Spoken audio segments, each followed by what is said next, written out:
Teman-teman misteri, kembali lagi dengan saya Jamal, penjaga malam yang akan siaran malam misterius dan seram. Pencuri singkong bakal.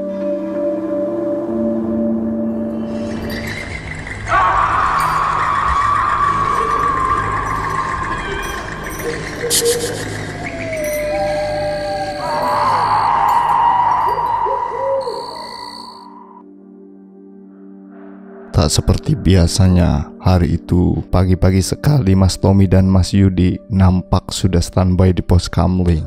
Masing-masing dari mereka menyandang ransel besar di punggungnya. Ya, hari itu mereka berencana untuk camping di Bukit Asem. "Kamu bawa apa saja sih, Yud? Sampai penuh gitu ranselmu?" tanya Mas Tony. "Gak banyak kok, cuma 10 bungkus mie instan, beras 2 liter, biskuit 5 bungkus, lalu..." "Kau mau camping apa mau ngungsi sih? Banyak banget bawa makanan. Kita kan cuma semalam menginap di puncak," gerutu Mas Tony. "Harus dong bro, di puncak bukit kan gak ada warung. Kalau nanti malam-malam tiba-tiba lapar kan repot jadinya," kilas Mas Yudi. "Halah, memang dasarnya kamu gembul, makanan mulu yang dipikirin." "Haha, kayak kamu enggak aja. Jadi gimana nih? Jadi kita kesana jalan kaki?" Mas Yudi mengalihkan pembicaraan.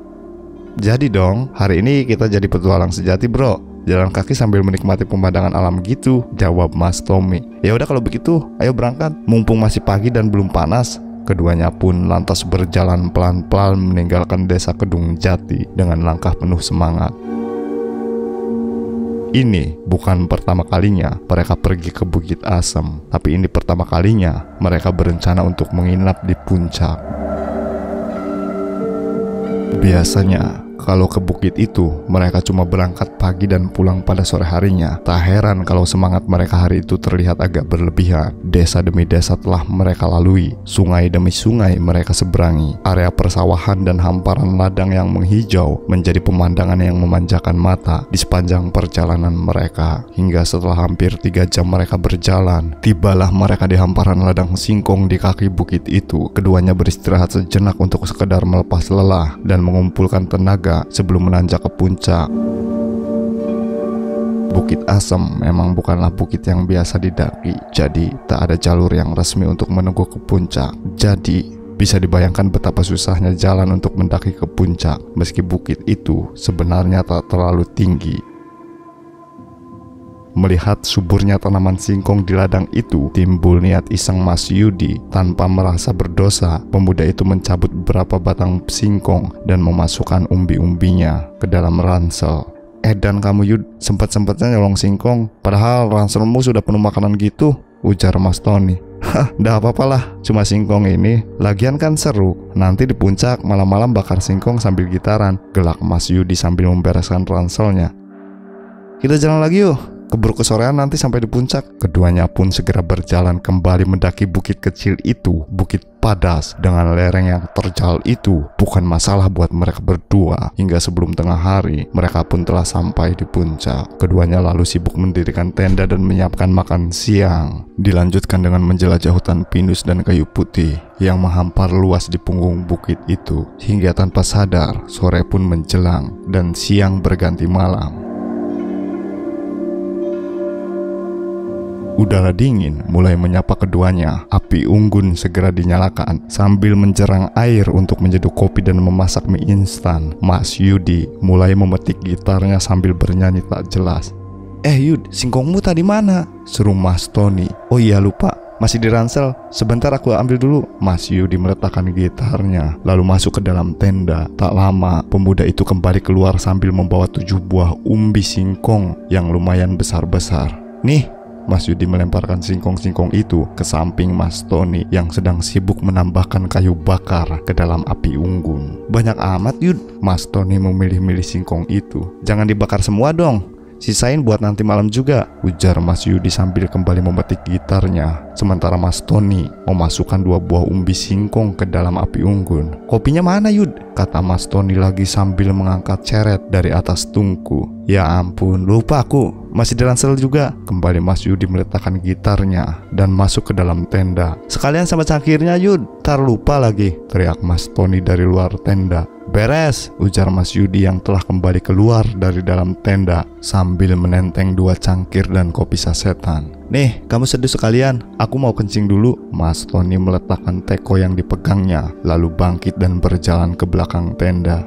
Hati-hati kamu kencing, Ton. Lihat kiri kanan dulu, siapa tahu ada kuntilanak lagi ngintip, teriak Mas Yudi sambil menuang air panas ke dalam cangkir. Cangkemmu, terdengar suara Mas Tony menyahut dari arah belakang tenda. Hahaha. Mas Yudi tertawa ngakak, lalu segera meniup-niup kopi dalam cangkir yang masih mengepulkan asap dan menyeruputnya dengan sangat nikmat. Mantap, ujar Mas Yudi sambil meraba-raba kantongnya.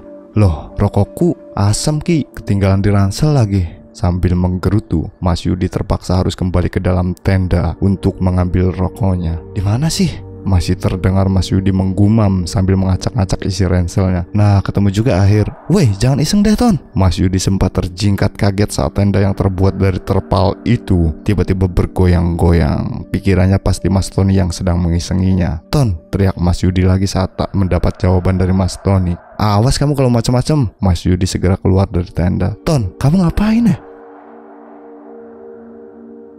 Mas Yudi tertegun saat mendapati Mas Tony sedang berdiri di samping tenda menghadap ke arah semak-semak. Kayaknya ada orang deh, Yud, kata Mas Tony pelan sambil menyibak-nyibak rumpun semak-semak. Halah, gak mempan kalau kamu mau ngerjain aku. Orang mana yang keluyuran malam-malam begini di atas bukit? Kreatif dikit dong kalau mau ngerjain aku. Mas Yudi mendekat ke arah api unggun, bermaksud untuk melihat singkong yang barusan mereka bakar. Loh, mana singkongnya, Ton? Tanya Mas Yudi heran saat tak mendapati umbi singkong di antara nyala api unggun itu. Itulah, tadi aku lihat kayak ada orang lagi jongkok sambil mengacak-ngacak api unggun itu, Yud. Saat aku kembali dari belakang tenda, orang itu lari ke arah semak-semak situ. Makanya aku kejar tadi, kata Mas Tony sambil mendekat ke arah Mas Yudi. Masa sih, Ton? Orang dari mana coba yang malam-malam keluyuran di tempat seperti ini? Dan ngapain juga pakai acara nyolong singkong bakar segala? Tanya Mas Yudi heran. Ya nggak tahu juga, orang kelaparan kali, ujar Mas Tony sambil kembali memasukkan umbi singkong yang masih tersisa. Aneh, gumam Mas Yudi sambil menyalakan rokoknya. Apa jangan-jangan ada orang tersesat ya? Beneran yang kamu lihat itu orang, Ton? Nggak begitu jelas, Yud. Orang aku cuma sekilas melihatnya lari ke semak-semak situ. Aku kejar, udah hilang gitu aja. Mas Tony ikut duduk di samping Mas Yudi. Jangan-jangan. Mas Yudi tak melanjutkan ucapannya. Jangan-jangan apa, Yud? Jangan mikir yang macam-macam deh. Enggak kok, ujar Mas Yudi. Aku cuma penasaran aja. Masa sih ada orang di puncak bukit malam-malam begini pakai acara nyolong singkong bakar lagi? Gimana kalau kita jebak saja, Ton? Dijebak gimana maksudmu? Tanya Mas Tony. Kita pura-pura masuk ke tenda saja, lalu kita intip.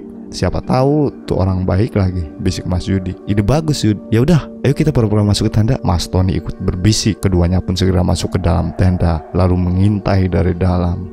Nggak ada apa-apa, Yud, bisik Mas Tony. Kita tunggu saja, siapa tahu. Lihat itu. Kedua pemuda itu lalu terdiam sambil menajamkan penglihatan mereka. Entah dari mana datangnya. Tiba-tiba di dekat api unggun sudah nampak sosok bayangan hitam yang duduk membelakangi mereka sambil mengacak-ngacak bara api unggun. Sialan, kita sergap saja, Yud. Ayo, woi, maling! Serempak keduanya berteriak sambil melompat keluar dari dalam tenda. Sosok bayangan hitam itu menoleh sambil tetap mengunyah singkong bakar yang dipegangnya. Yud, itu! Langkah kedua pemuda itu terhenti begitu menyadari bahwa sosok yang berada di depan mereka itu ternyata bukanlah manusia, entah makhluk sejenis apa. Wujudnya memang seperti manusia, memiliki 2 tangan dan kaki, tapi wajah makhluk itu mirip wajah alien daripada wajah manusia, dengan dahi yang sangat lebar dan menonjol, lalu 2 mata bulat dan besar, mulut kecil dengan gigi geligi yang runcing-geruncing, serta hidung yang pesek dan lebar. Tak kalah aneh dengan wajahnya, kedua kaki dan tangan makhluk itu juga sangat berbeda dengan kaki dan tangan manusia. Lengan kurus kecil, namun memiliki jari jemari yang panjang dan lebar. Hanya ada 3 jari dari setiap tangan. Begitu juga dengan kakinya. Yud, lihat ke sana. Mas Tony berbisik sambil menunjuk ke semak-semak di samping tenda. Wedus, Mas Yudi mengumpat saat menyadari bahwa makhluk yang sama mulai bermunculan dari balik kegelapan. Jumlah mereka lumayan banyak dan semua menatap tajam ke arah keduanya. Yud, ya.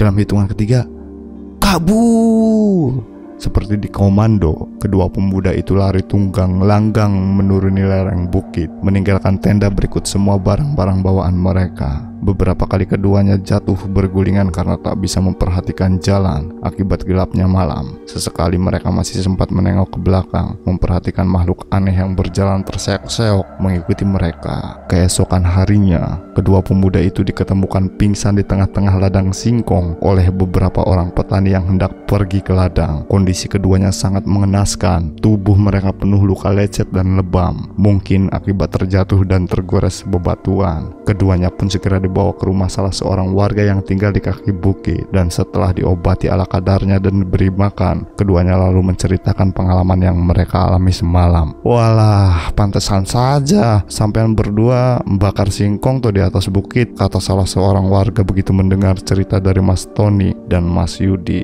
Memangnya nggak boleh ya Pak? Tanya Mas Tony dan Mas Yudi hampir serempak. Iya, itu pantangan di atas bukit ini Mas, nggak boleh bakar singkong di sana, ujar warga itu lagi. Mas Tony dan Mas Yudi hanya saling pandang, hampir saja mereka celaka hanya gara-gara singkong bakar. Akhirnya, dengan dibantu warga, keduanya kembali ke atas bukit untuk mengambil barang-barang mereka, lalu pulang kembali ke Kedung Jati dengan membawa pengalaman yang mungkin tak akan pernah mereka lupakan seumur hidup mereka.